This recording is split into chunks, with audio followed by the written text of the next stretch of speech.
In the last class, we were discussing verse number 12. षट्चक्रं षोडशाधारं द्विलक्ष्यं व्योमपञ्चकं स्वदेहे ये न जानन्ति कथं सिद्ध्यन्ति योगिनः. It's a beautiful point to observe. Just I glossed over, stating षट्चक्र, ṣoḍaśa-ādhāra, dvilakṣya and 5 space. So that is how we looked into. But if we try to see these verses little carefully, that's something really interesting. Why? As it is going to talk in details some other time, like that we saw also, like how each chakra has its, Bija mantra. So it has its own petals. So dalam, why it called petals dalam? Because the lotus petal, how it looks, that is the shape it creates. And remember, generally it is related to Susumna and the energy that is created over there. And especially, as a third chakra will be discussed, but I would like to say something. This is ṣoḍaśa-ādhāra. So this 16 Ādhāras, the supports, to be understood, and also if you want to spend some time, you can spend. It's really amazing. So it starts because, as all of you know already, third chakra, that which starts with Mūlādhāra, Svādhiṣṭhāna, Maṇipūra, Anāhata, Viśuddha, Ajñā, over. Whereas when we talk about ṣoḍaśa-ādhāra, so we start with paḍānguṣṭha. So paḍānguṣṭha means the fingers that is on your legs. So toes, ityartha. Actually, when you start visualizing this paḍānguṣṭha, you are supposed to gaze at your, closing your eyes. That's why he says dvilakṣya.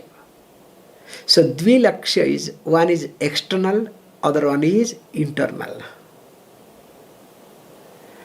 So when you start gazing at, while closing your eyes, focusing your mind very steadily and try to keep the eyes or the vision on the, tip of the toes. And interestingly, because this is the secret supposed to be not practiced. Generally, this sort of text they don't teach. What they do is, because you people learn everything, okay, you know everything, but practice nothing. So chapter is over. And right time, nothing will come to you either, okay? This is the sad part of it.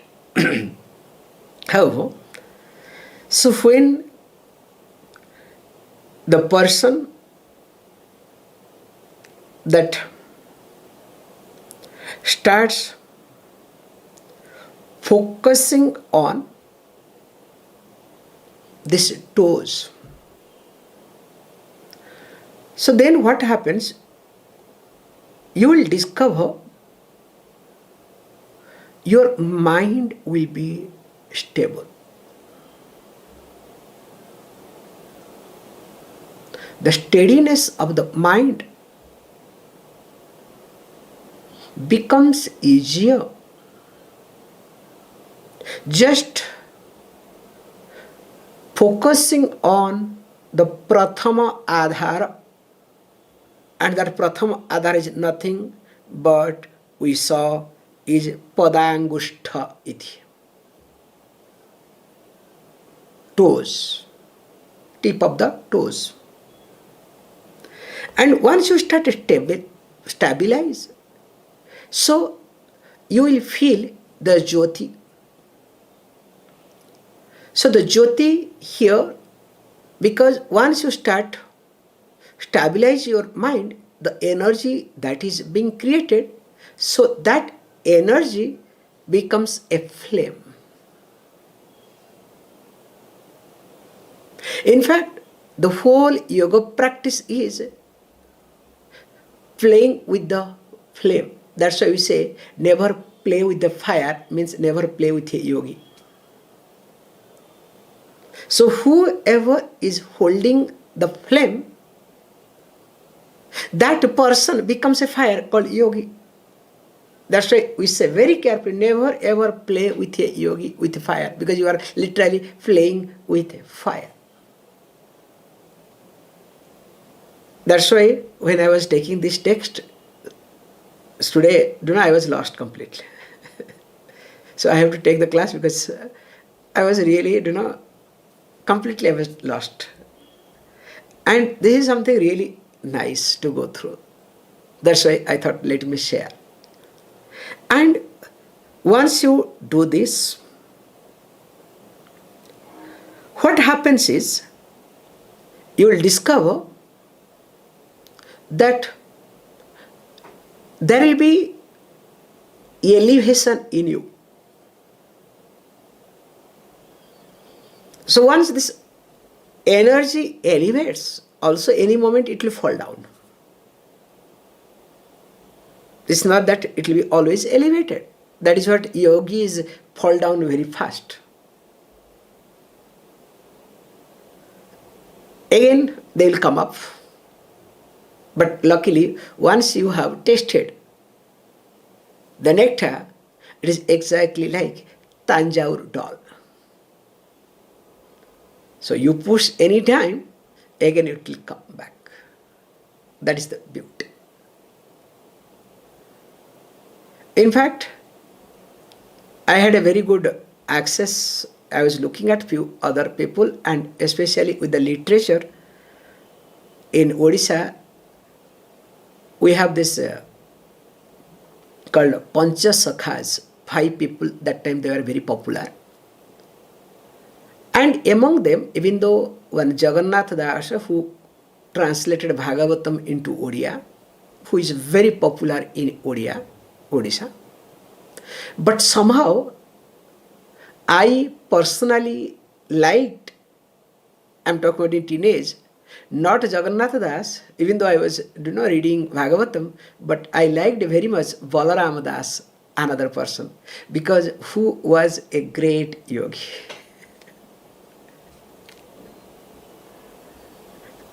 And because he was yogi, the saying goes, he could challenge Lakshmi regularly.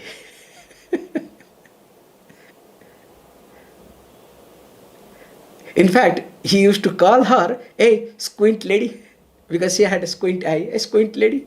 This is the language he used. Because of this yoga power, let us not get into that.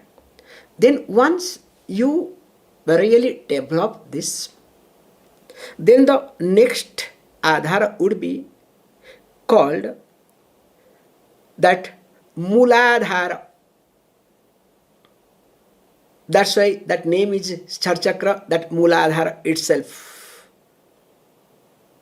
So from there, when you bring Mūlādhāra, what happens generally? In Mūlādhāra, you will discover, you will generate the fire and you will stabilize the fire. The energy that is converted into fire. Now, by focusing on Mūlādhāra, you stabilize, a sadhaka stabilize the fire in the body. That's why a yogi cannot move body unnecessarily.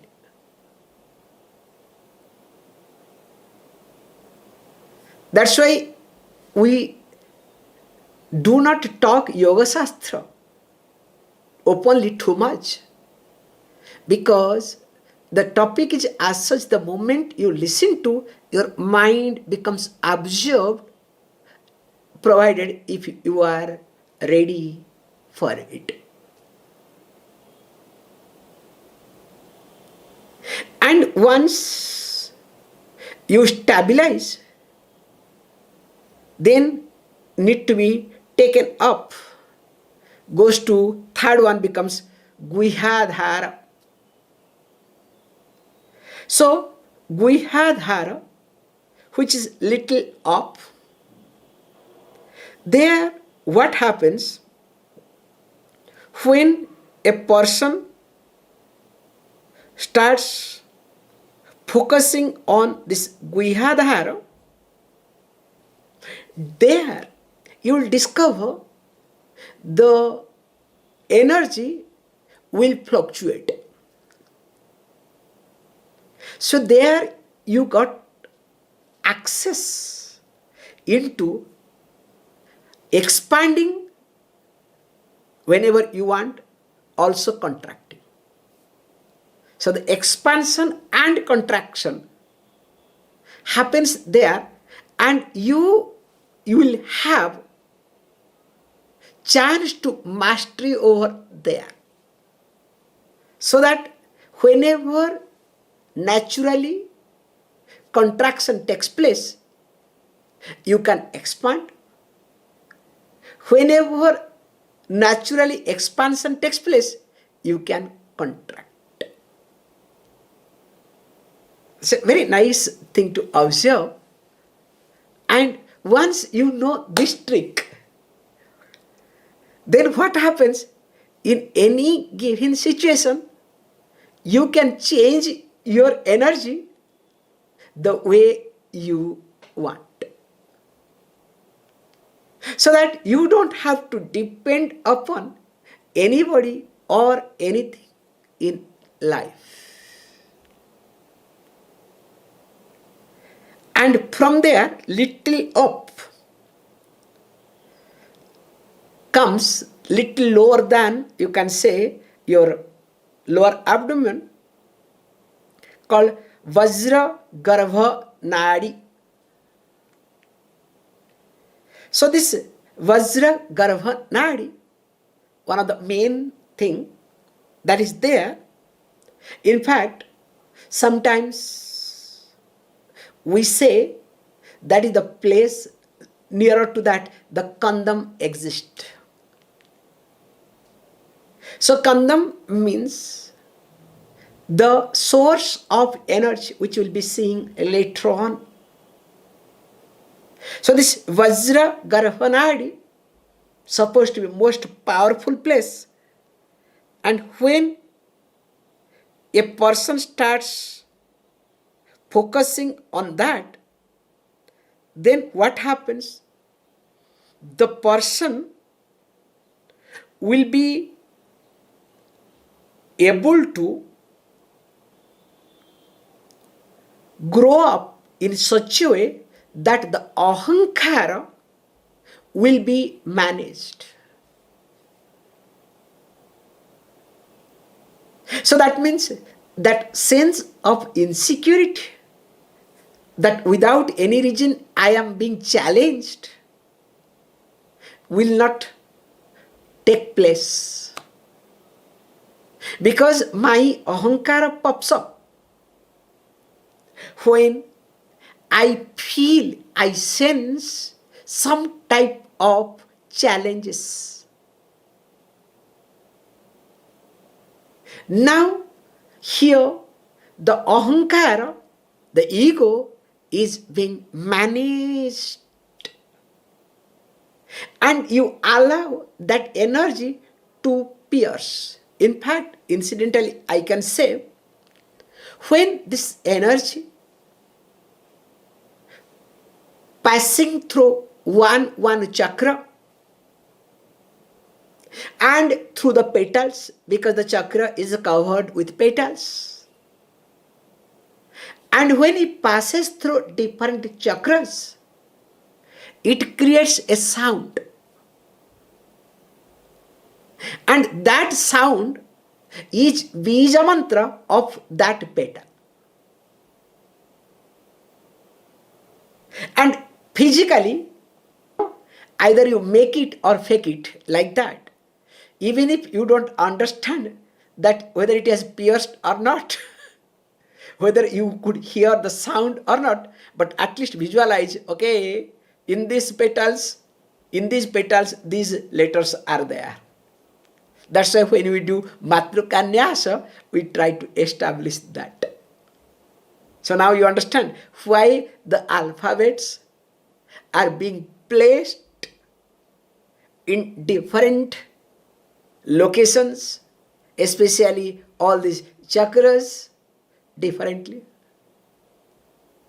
Because as it happens naturally, as the energy starts coming up, it starts piercing.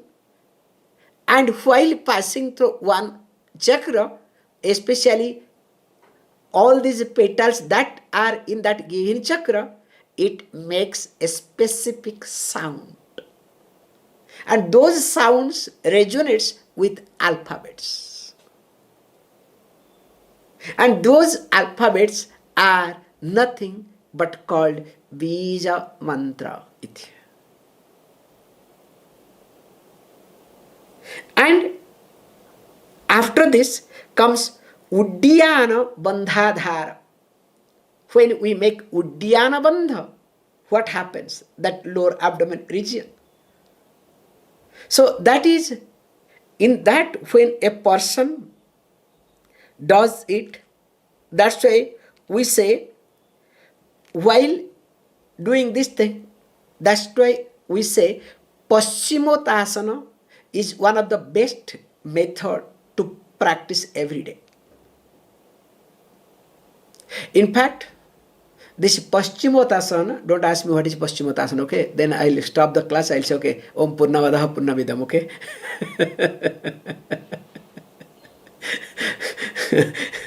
So, then, when a person starts practicing Paschimottāsana,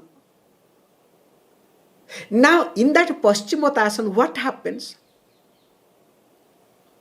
This Uddiyana Bandhādhāra and Mūlādhāra, this connection takes place so strongly and so conveniently. Then what happens?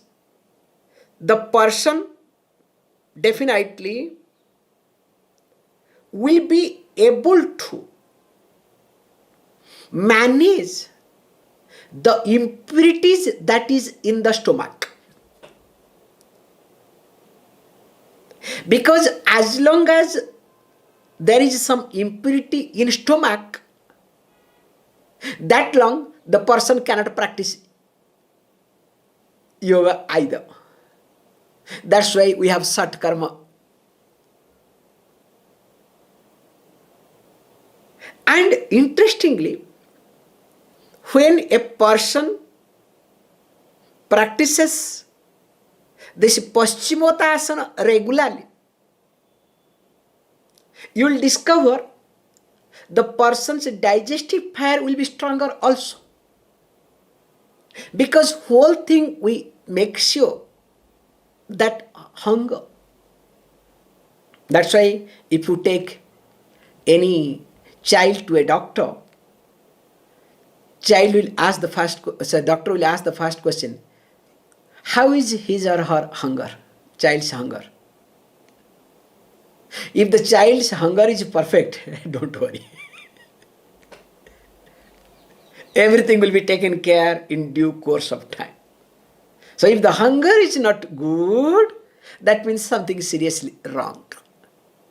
So this alignment is being done through this method. That's why Paschimottāsana is one of the key points to align my stomach, incidentally. Then from this Uddiyana Bandhādhāra, Next one, sixth one would be Nabhi Mūlādhāra. So little up the navel region.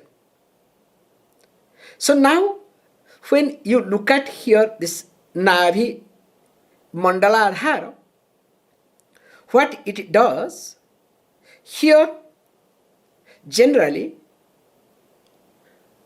being a sensible point, we make sure take the help of mantra. And generally, a yogi takes the help of prāṇa. So the onkara.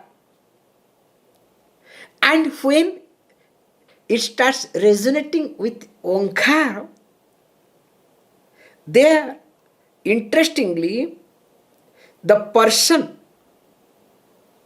will start feeling or hearing different type of nadas. So that's why you call Nada Brahma. And this concept very nicely being explained in Jagannatha Sanskriti. Daru Brahma called Nabhi Brahma. So the Jagannatha is being called as a Brahma. So they called him as Daru Brahma. So the Brahma is in the form of wood. And where, so physically they will explain, they will say that is in Navidesham, in the Naval region. Very nice concept when I look at especially Vedantic teaching and Jagannatha feature matches. Like Apani, Apada. So there is no leg, there is no hand. It's a nice concept, okay? So all the description of Brahman in Vedanta matches Lord Jagannatha. So coming back here, so this pranava mantra is being done, then nadas the person is able to come across. And what happens is, the person from this Nabhi Mandala should take up to seventh one called ṣoḍaśa-ādhāra. So Hrudaya means heart. Ādhāram, so that means ṣoḍaśa-ādhāra, little up. And interestingly, when the person takes to this ṣoḍaśa-ādhāra, definitely there the person starts expanding. So when you say that you want to expand your heart, you want to accommodate, this expansion or accommodation becomes easier. And here when you start along with this retaining the breathing, there are few other tricks are involved in this also. Then you discover you accommodate anything and everything. That's why Lord Shiva, being Adiyogi, could drink poison that came out of this Samudra churning the ocean. You understand the logic, how it works? Because anything and everything can be digested. That's why Lord Shiva accommodates anybody and everybody. He doesn't have any problem at all. Okay, when some problem comes, he runs away once in a while, okay? But very rarely, but he doesn't care. Let it happen. What can I do? However, then comes from Hrudaya-dhara, the eighth one becomes called Kantha-dhara, the throat. So Kantha-dhara plays a big role because when a person try to take this energy and along with the Vayu up. There, both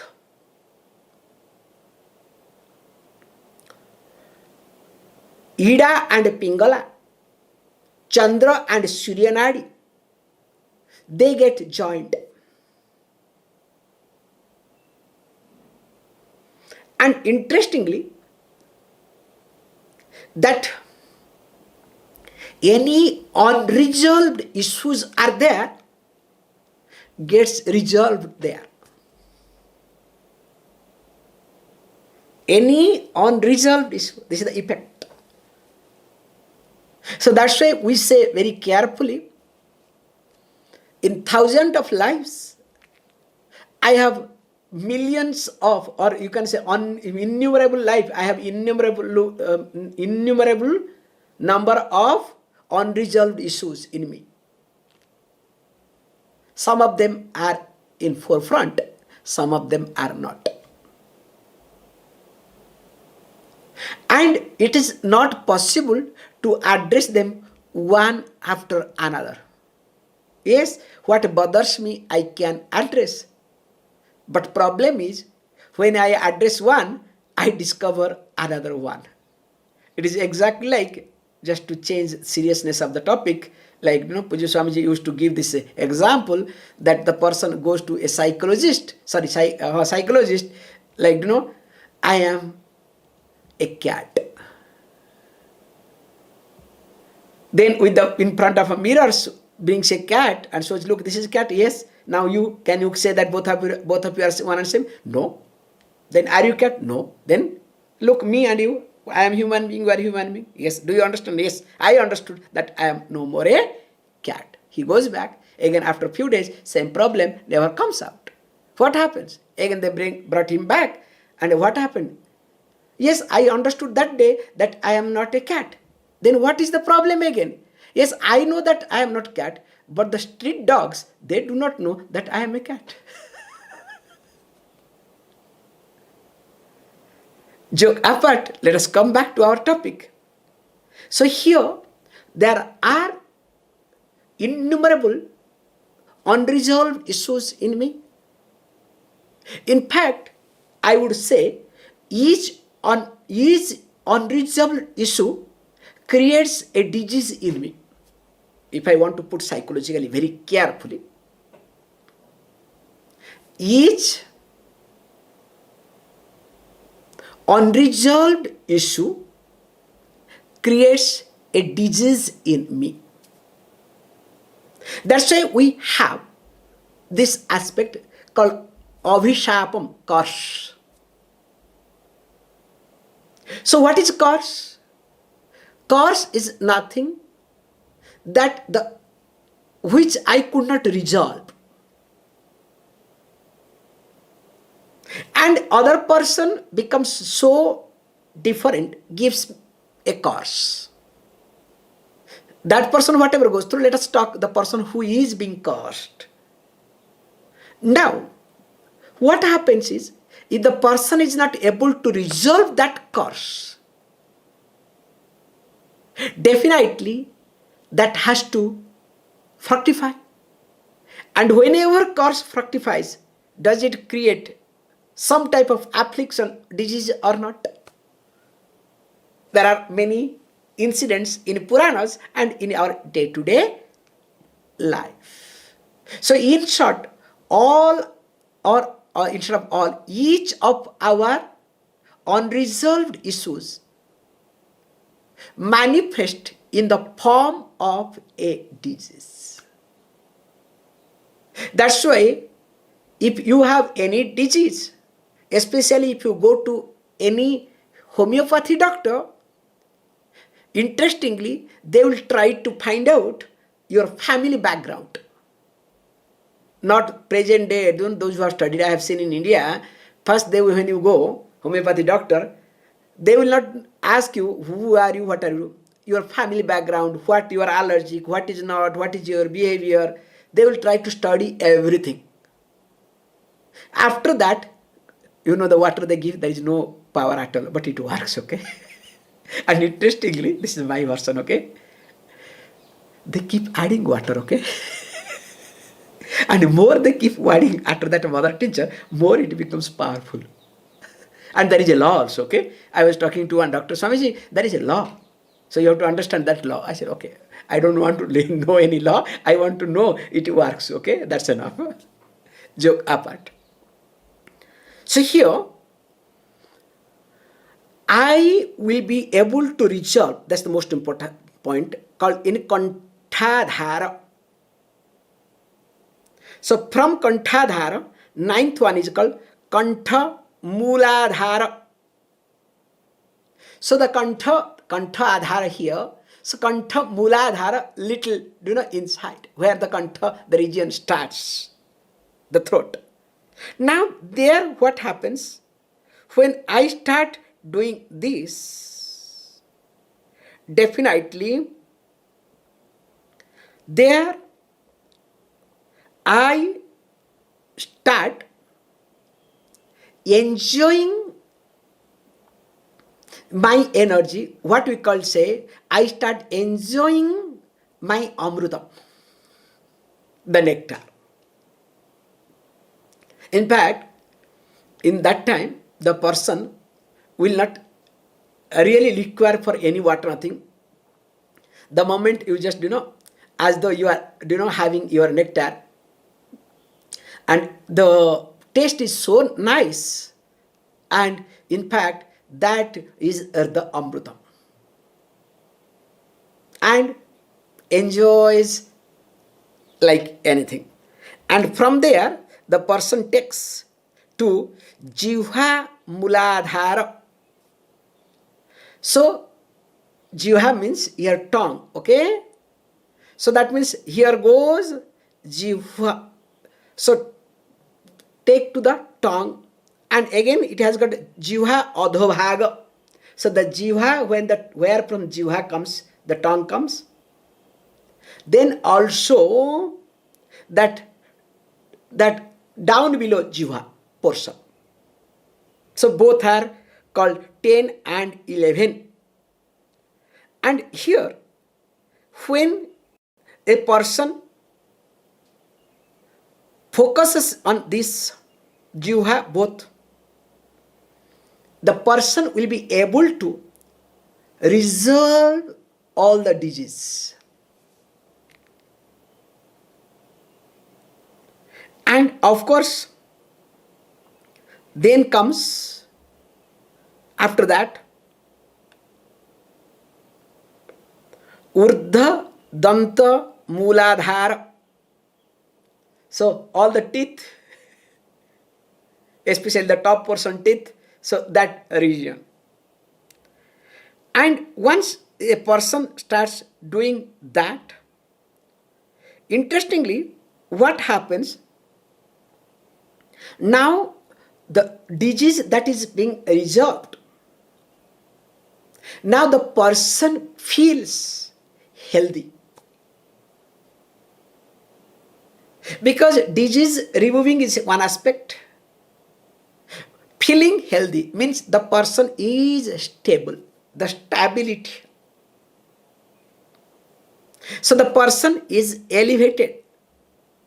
And once that happens, next one called 13, Nasika-Agradhara, and 14, Nasika-Mūlādhāra. So when we look at this two especially, here what happens? The person starts dwelling upon the energy in such a way. Now there the Jyoti, the flame, arrives.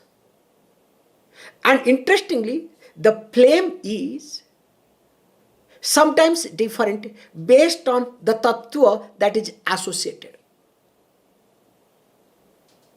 So when Prithvi tattva is associated one color, when Vayu tattva is associated another color, Akasa tattva another color. So that's why earlier it talked about pañca-vyoma. pañca-vyoma iti. And interestingly, when this thing happens, now comes the 15 is bhru madhyādhāra, and the last one 16 is called netradhāra. So there what happens, if bhru madhyādhāra, between the both these eyebrows, now here the person mind definitely becomes very stable, and the elegance, the brightness of Surya takes place. And finally, when it goes to netradhāra,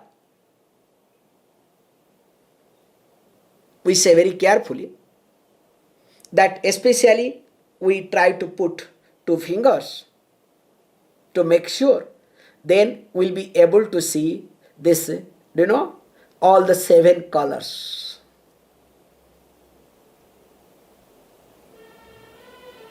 So in short,